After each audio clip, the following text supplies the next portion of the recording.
Hello, everybody. Welcome to Amos Rex's Zoom talk on video and installation artist Bill Viola. My name is Itha O'Neill. I work as a senior curator at Amos Rex. And with me today, I have Executive Director Kira Perov from Bill Viola Studio to discuss the exhibition at Amos Rex, as well as Bill Viola's artistic practice. Warm welcome, Kira.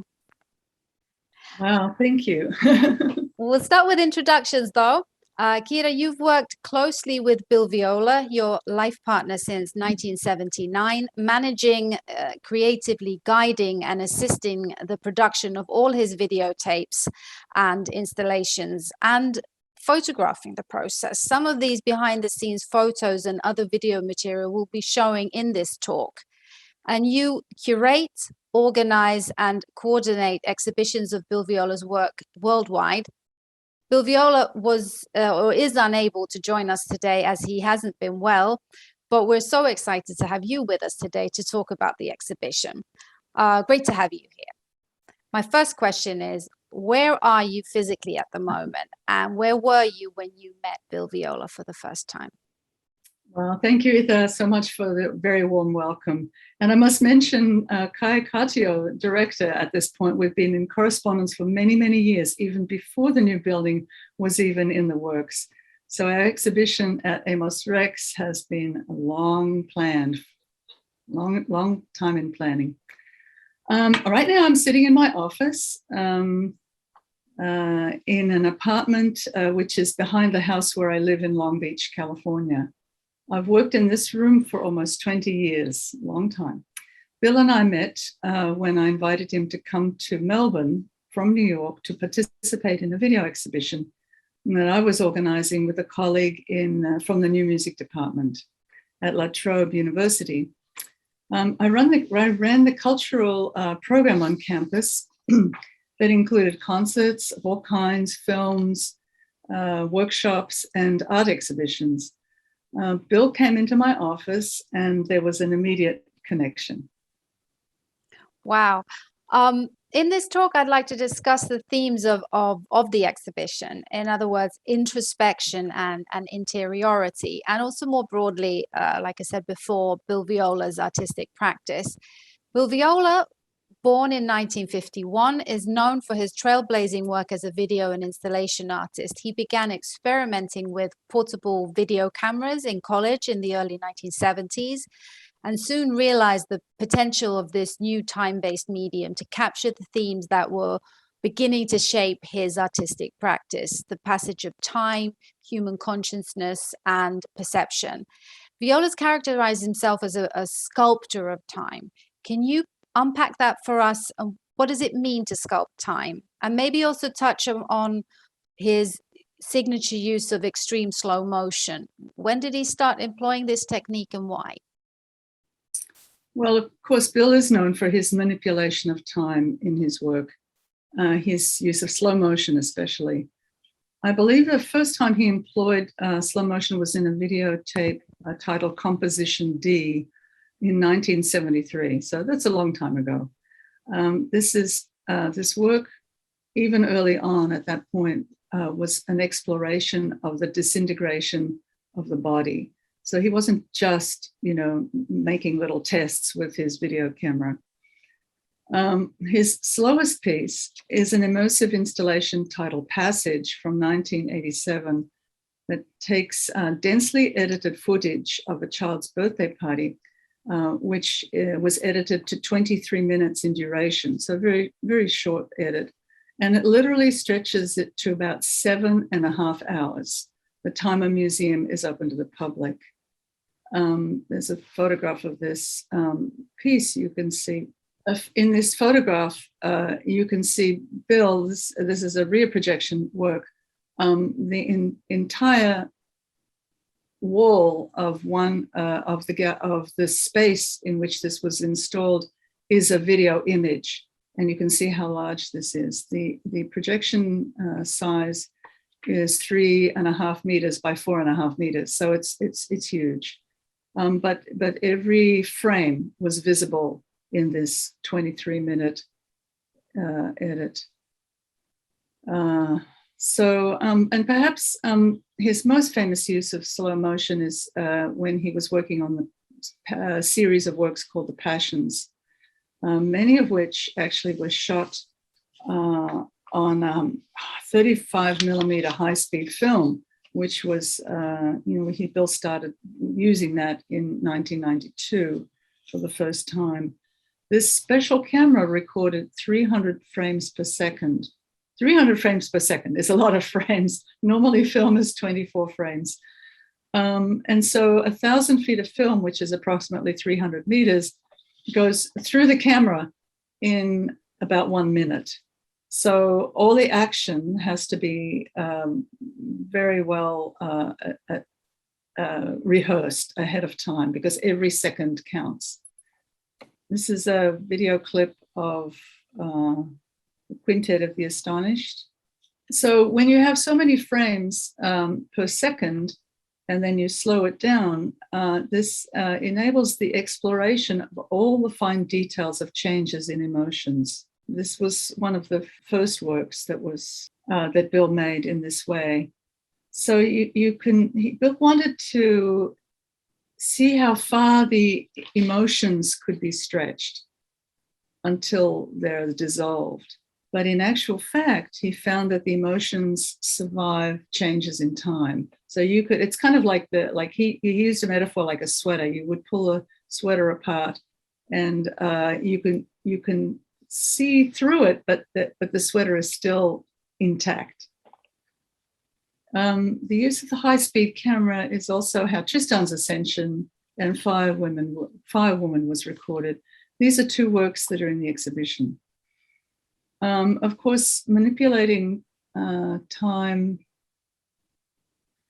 has more aspects, such as you can reverse the action, which she used in Inverted Birth from 2014, or speeding it up, a piece called Science of the Heart in 1983, where he speeds up open heart surgery, speeds the heart up and slows it down until it stops.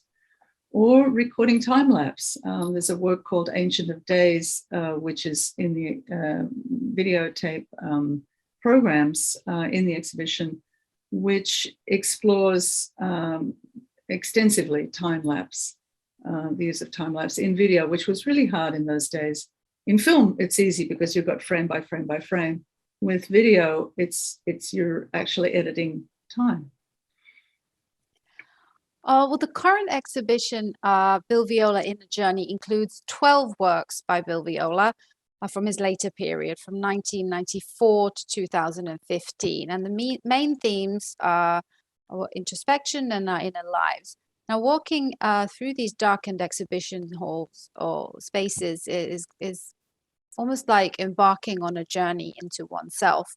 Can you elaborate on this idea of the journey that Viola often returns to in his works? Well, I think the journey in this exhibition is like the journey Bill set for his work and for his life. It's searching for and an exploration of the larger questions of life that he's always been interested in. Those questions are the kind of questions that we mostly don't have time for to think about in our own lives. And so in making this journey for us, we can also participate if we give ourselves the time. A journey can be literal, like going to Tunisia, which we did to record mirages in the searing desert heat, where we examined the question of what is illusion and what's reality.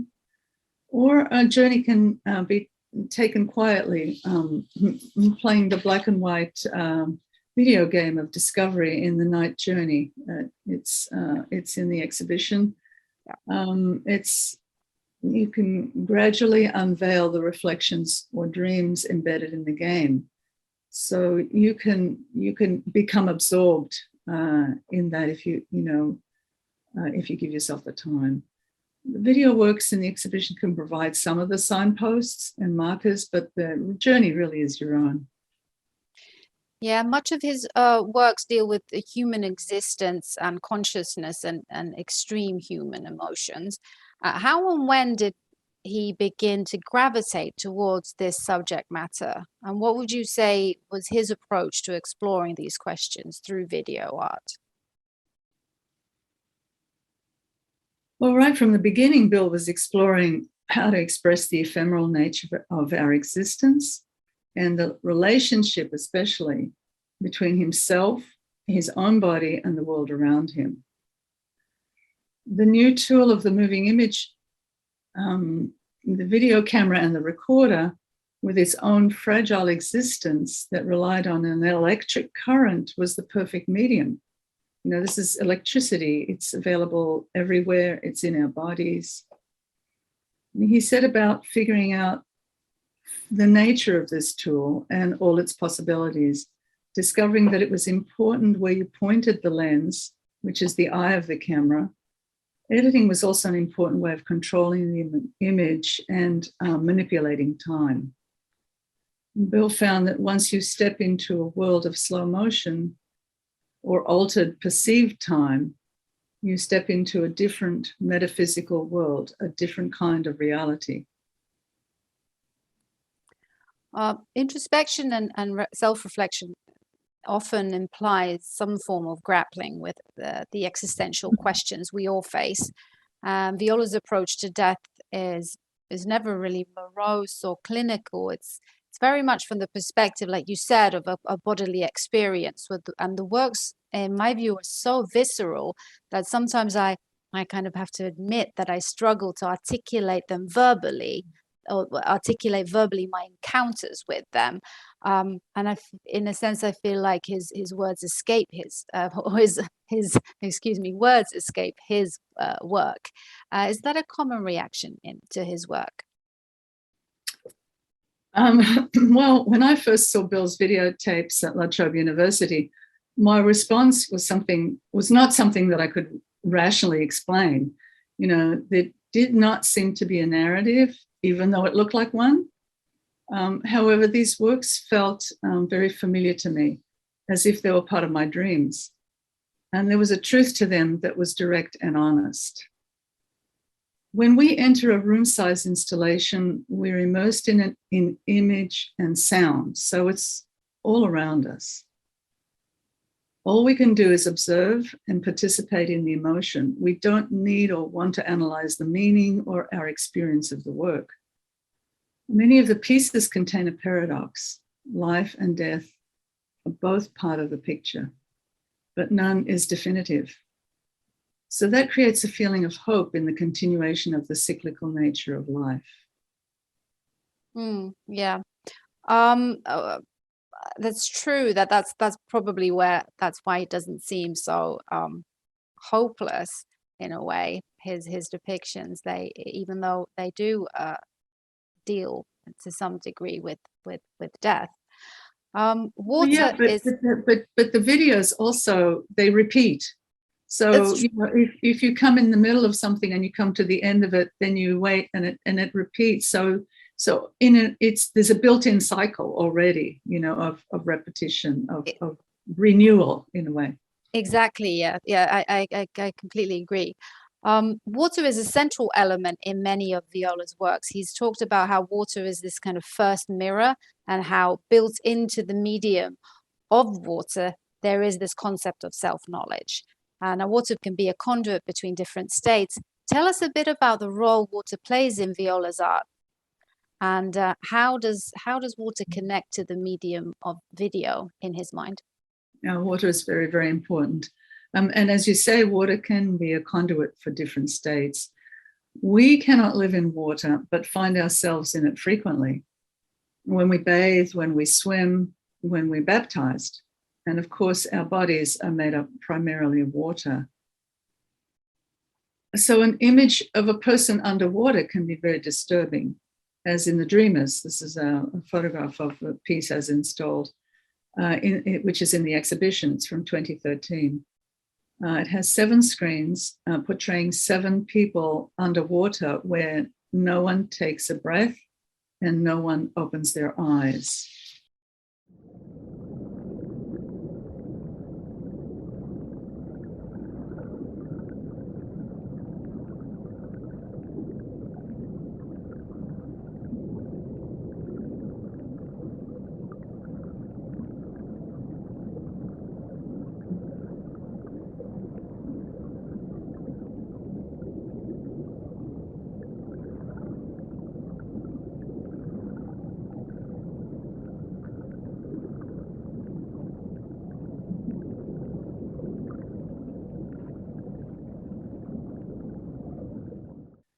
Well, that was just a brief documentation of the work, The Dreamers. And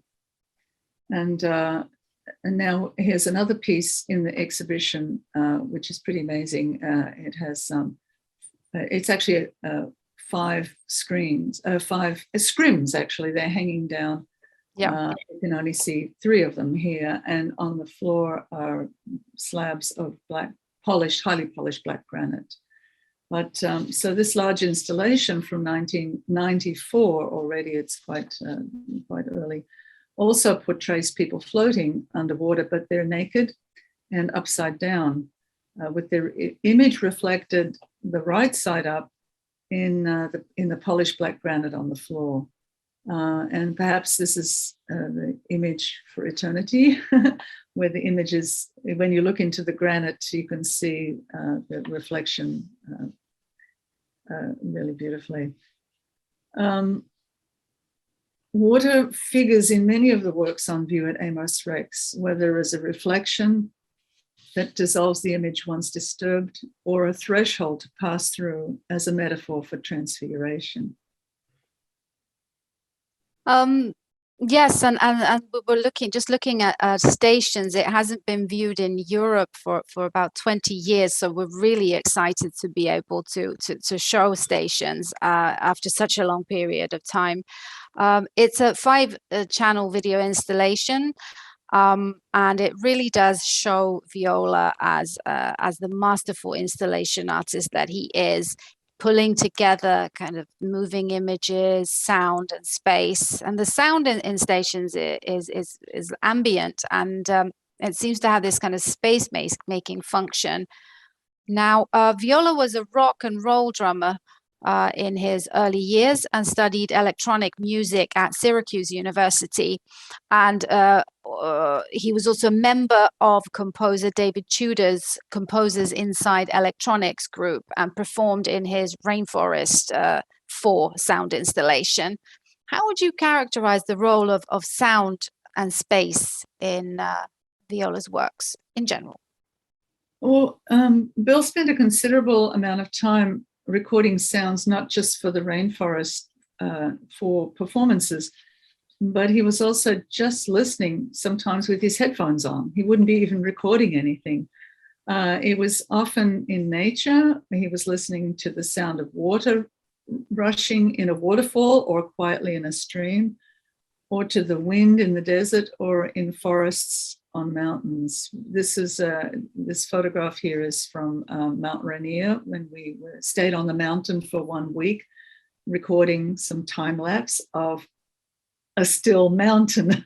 It's amazing how much the mountain changes every single day and every single minute, actually, when you sit there and look at it for a whole week.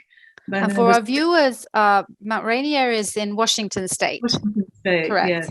It's not too far from Seattle. It's, we made a few pieces based on the recordings that we made there. But you know, it's just it was just a wonderful experience. But he was also fascinated with the sounds inside cathedrals and out of the large ancient spaces, and would record their ambient sounds and echoes. These studies, I would call them, were useful when creating sound for the large installations. In stations, as you say, the ambient underwater sound is quiet until one of the people jumps into the water, making a very loud impact in the space and disturbing the calm. So, you know, there are 5 channels to this work, and you can be right in the center of that, because 2 are on one side as you're walking into the space and 3 are on the other side. So you're surrounded by this. It is kind of, I think that the strong, the impact when someone enters the water is, for me, it's kind of like a metaphor for the violence of birth. In Tristan's Ascension, subtitled, interestingly, The Sound of a Mountain Under a Waterfall, in the opening and closing few minutes, Bill has created a sound like the space of a vast cathedral. The architecture of the viewing room also is an integral part of the work, and the acoustics, as you know, when you were installing the work, vary accordingly and always need adjusting. So his experience as a drummer and musician helped him in the edit room, knowing just when to cut to the next shot or setting up a rhythm for a series of images when the editing needs to be faster or slower. Yeah, I think there's a pulse in Bill's work, and it's just seamless, and it's like it just doesn't seem like it's been edited. It just seems like it existed even before. This is also more evident in the single channel works. If you go to see any of the programs, many of them were made for television broadcast. So the longest one is an hour and a half long, which is like, movie cinema length. And short ones are like 4 minutes, 5 minutes. But yeah, the editing is critical. You can shave off frames sometimes, seconds, and it changes everything. Yeah. Viola's works incorporate sound, but not so much music. But then we have the Tristan Project, where he kind of expands his art into opera and seeks a more kind of ever more total art experience. Let's talk about the Tristan Project. What was it, or what is it, and how does this kind of cross-disciplinary collaboration come about? Well, in 2004, somehow we were talked into working on a lengthy 19th century German opera, which we never would have thought about in a million years, that Gérard Mortier wanted to include in his first season as director of the Paris Opera. Gérard was a supreme impresario, basically. He directed the Salzburg Music Festival for many years and various other opera companies. He was a genius. But anyway, he thought that a new California take on this opera would be interesting, and asked 3 artists at their peak of their careers to collaborate. So that was Bill, opera and theater director Peter Sellers, and Esa-Pekka Salonen. So they were all in their most, creative times here in California together in Los Angeles. We didn't actually agree on this project, but we never said no. So the craziness began. I mean, it was really crazy. We had to create about 4 hours of video for the entire opera of Tristan und Isolde by Richard Wagner. Can't believe we did this. And so for the new production directed by Peter Sellers. So it was originally called the Tristan Project, as each act was presented on different nights at Walt Disney Concert Hall, and conducted, and Esa-Pekka conducted the Los Angeles Philharmonic. We were testing things out because the LA Phil had not performed this opera before, and such, they're a concert, orchestra, and nor had Esa-Pekka actually. Then in 2005, the opera was fully staged by Peter for the Paris Opera. And since then, it's been seen both in concert halls and opera houses. The concert version was presented in Helsinki, actually, in 2011. A big return for Esa-Pekka Salonen to Finland. Once the opera was completed, Bill extracted some of the main scenes, which were originally intended as separate works. He added sound to those that were needed, and then they became standalone pieces, so we could show them in museums. Can I ask, what do you mean by that? He extracted the works that were originally meant to be standalone works, or that were originally meant to be separate pieces. If you could, he was already working on a series of things, and there were ideas here and there, and then he worked out a way where some of these ideas that he'd previously been working on were actually featured in the opera itself. And so, so these were themes that he was planning to make some sort of work out of, right. And then it went right. through the Tristan Project, and then became later on a standalone piece. Right. Then he extracted them again, once they were created. and they became their own works, separate to the opera completely. Of course, none of the music or anything. But I show some images. Many of these works, of course, they had high production values, and you can see that in some of the pieces, Tristan's Ascension and Firewoman. Here, I'll show some images from Tristan, the production of Tristan's Ascension. We had to build a huge pool because there was a huge amount of water that was going to be falling, surging out of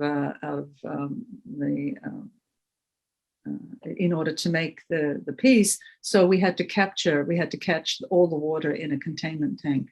So here is the painting of the backdrop. So the next image, please. And here we of course, we had months of preparation for this, building, painting, large budgets, months of preparation, building of sets, use of special effects company. They're the ones who created this kind of shower type, human shower apparatus at the top. We had art directors, assistant directors, producers. We had our director of photography who we use. This was another 35 millimeter film production. Performers, wardrobe specialists, lighting operators, and of course safety staff. So the person was lowered down out of this shower kind of thing. It took a month of preparation. So next slide, please. And here's John Hay being lowered down, and rehearsals, of course. Okay, next slide. And this is the back scene. As you can see, there's water pipes. There was a water truck just outside. There was a big open, huge big doorway outside where there was a water truck, and they pumped all the water, which kept recycling, of course, because we were containing it in the containment thing. This was a place called Downey Studios. It was originally the place where this was so huge. This belonged to NASA originally, and they had built in one corner an entire full-scale reproduction of the space shuttle. So you can imagine how large this space was. Okay, next. Here's some of the vastness of our stage, of course, is being lit in preparation for a take. Okay, next. And this is a production of Firewoman. We didn't use any kind of digital special effects. These were actually metal rods. We call them trees, and through those metal rods were holes where gas was coming through and lit. So this was a real fire. And this is our main stunt guy. He's the safety stunt person. He's testing to see how hot it will be for the performer, the stunt woman, to actually stand in front, and for how long she could stay there. She was dressed in fireproof materials, gels, everything, and she could only be there for maybe 10, 15 seconds before it got too hot. And she had to move to the front and, of course, fall into the pool of water. Next image. And there's more testing. There's Bill on the left side there, and we're just testing the force of the fire, the flames. Okay, next. That's it. Yeah, that's it for that. So, but then other parts of the 3 acts, we had to fill in 4 hours, remember, were sourced from our archive of many years of recording. And Bill also went out on his own and made handheld recordings. So all of this resulted in an interesting texture using a broad palette ranging from high-end film and video to simple standard definition. down to barely perceptible grainy images. So I hope that at some point people might have the opportunity to see the opera, because it's pretty amazing. Yeah, and it's also amazing how the work you guys do, you and Bill do with these performers. How are they selected? Well, for the Tristan Project, we used 2 sets of performers, and we called them the earthly bodies, who were planted on the planet on Earth, and the heavenly bodies. And this is Sarah Stebbin, who she was one of the heavenly bodies, because she and John were both aerial artists, and we had worked with them previously, so on other projects. So they had trained with Cirque du Soleil, so they were skilled with working on harness and cables, and also had extensive experience with water. Okay. So and there's John again. We see him. They have some kind of a very strong sense of their bodies, of where their body is in space. And it's just amazing. The image previously with Sarah, she was diving in backwards to go down to the depths. She had to find where she was, not only in space in the air, but in the water as well, because the aspect ratio is very narrow. It's 9:16, 9 by 16, which is very, very narrow. And she had to figure out how to keep herself within this space. And John also had to come down and land exactly with his feet on this slab and perform actions that were in reverse, because we had to reverse the whole entire thing, and he had to look like he was coming to life and moving up into the air. It was just extraordinary what these 2 people were able to do. Yeah, and the results is just absolutely just stunning. And that was exactly what I was thinking. How can he do all this and be so aware of his body and do it all in reverse?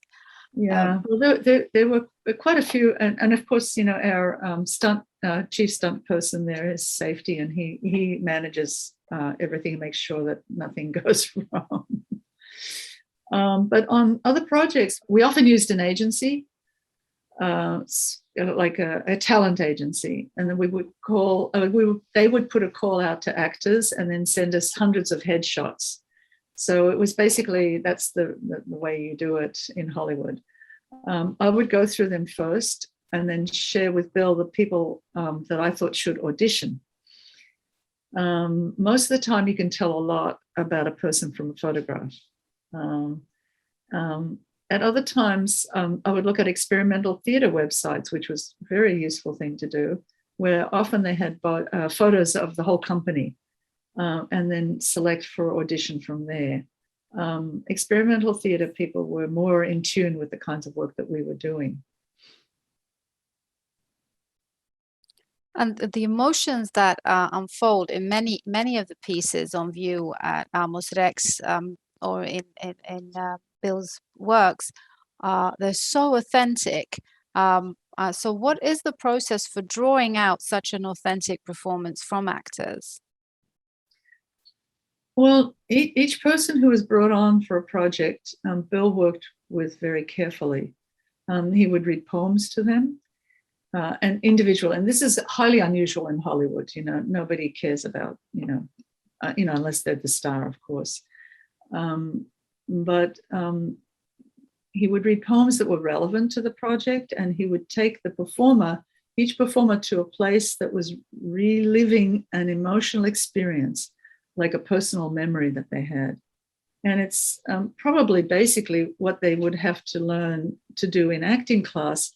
But, in commercial Hollywood, you forget all of that, In a work like 3 Women, which you see a photograph of, a still of, It's part of the Transfiguration series. We asked our friends actually to participate, a mother and her two daughters. With them, and also in fact with all of the with all the performers that were in that series, there was an element of surprise. And you know, the first time you walk through the water, it was very kind of shocking in a way. It was a very, very interesting experience. But that couldn't be replicated on multiple takes. So it almost didn't matter if you were, you know, an actor or not, you know. So we had to get it right on the very first take for each of the performers.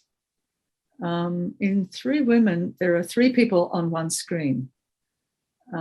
In another work that's in the exhibition, a piece called The Arrangement, this is a diptych where there's one person in each screen, and they were recorded completely separately. We then edited them, you know, separately to be the same length, and then put them together as a diptych and watched as the relationship and the connections unfolded by association and the proximity of the screen. So, you know, and you can see both of these pieces, of course, in the exhibition. That's amazing when you to think that they were not coordinated at all. It's just, wow. This has happened before in the past where we've put two people together, recorded completely separately, and there's you can read totally an association between them. Anyway, so with an ensemble cast, such as, and this is a piece called Observance. So these are, there were 18 people on a single screen, and the actors, they became friends and they bonded very strongly because they were going through a similar emotion. And they cared about each other and how they interacted with each other.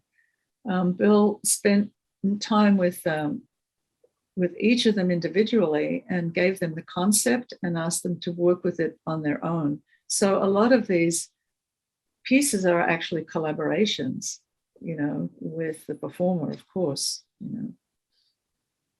So I think there's here's how we shot the work. And this is a piece where each person comes up individually and is mourning and grieving, and so each of them have their space to do this in this piece. It's a very strong work.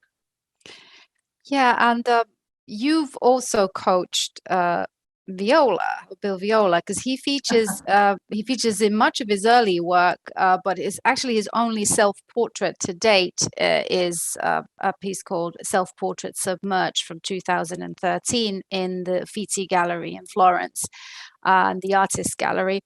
You directed him, like I said. What was it like, and why did Viola choose to represent himself submerged in water?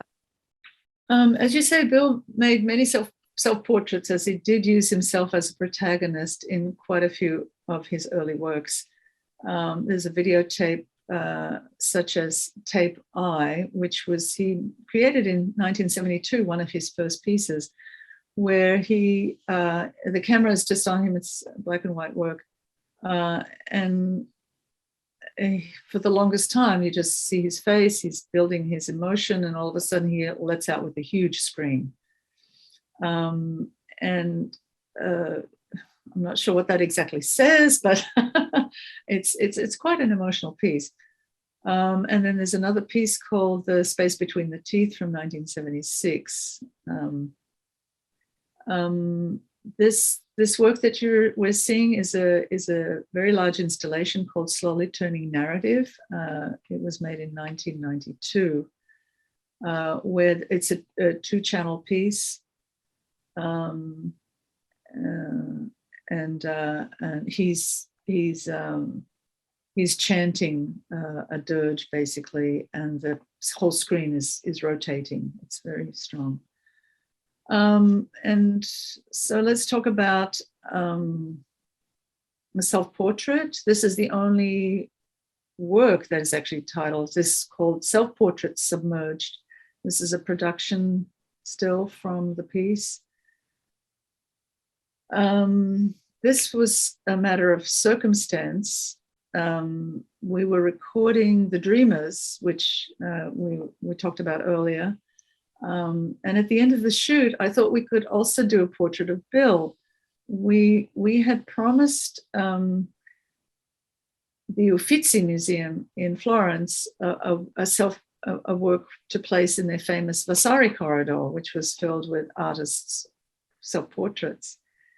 And Bill had been struggling with how to do this, what to do. And so then I thought, well, you know, water in this instance is the place in between. And it just made sense for an artist who works so much with water to be depicted submerged in water. So anyway. He looks very peaceful, submerged in water. What was it? Does he like water? Was it a peaceful experience? Well, we had been looking at all of these people having their experience in water. So, and Bill actually can hold his breath really well. And I thought, well, you know, he can be one of these, you know, it wasn't planned at all for him to be part of the Dreamers, but as a self-portrait, it was a little bit different because a part of the editing, it actually begins as a still and it ends as a still. So there's a kind of ramp up to the beginning of his life under this water where he doesn't take a breath or open his eyes, and then towards the end where he comes to a standstill. It's very, very emotional. It's a very strong word. Okay. As we're nearing the end of our talk, I'd like to take the opportunity to recommend two books to viewers keen on learning more about Bill Viola. The first one is a book called Reasons for Knocking at an Empty House from 1994. It's an absolutely iconic artist book and a great guide into his art and his writing about his art. And this is from the years 73 to 94. For me, it was a great resource. As I was curating the exhibition, I could go back and I think it's actually just a great resource for life and art and thinking about art. It was a real eye opener for me. So I love that book. I just really love it. So if I highly recommend it. Another book that is just basically the penultimate book on Bill Viola's art is Bill Viola. It's titled Bill Viola from 2015 and published by the publishing house Thames and Hudson, edited by Kira Perov and written by close friend and curator John Hanhart. And like I said, it's really the penultimate guide into Bill Viola's work. It's richly illustrated with photos from film sets, locations, and also from Bill Viola's own journals, and includes sections by Bill describing his works and also Kira describing productions and life events. And shop stocks both these books still during the exhibition, and also the video game, Kira, that you touched upon, which is kind of this wonderful meditative art video game that's also in stock. So don't miss that. And now my final question to you, Kira. What would you say to, would you like to say a few words maybe to anyone planning a visit to the exhibition? Well, sometimes people want to have some kind of an entrance into, you know, introduction into an artist's work. And they're maybe sometimes a little bit afraid of experiencing something new. And I think that this work has no language, so it's accessible to everybody. And it requires no previous knowledge of anything. But the main important thing is to give yourself enough time, because these works are time-based. And you'll find yourself being absorbed in one or another work. And you don't have to see everything all at the same time. If you can come and visit a second time, that would be ideal, because you know, you get tired. You just get tired. But it is worth spending some time. So thank you. Wise words, Kira.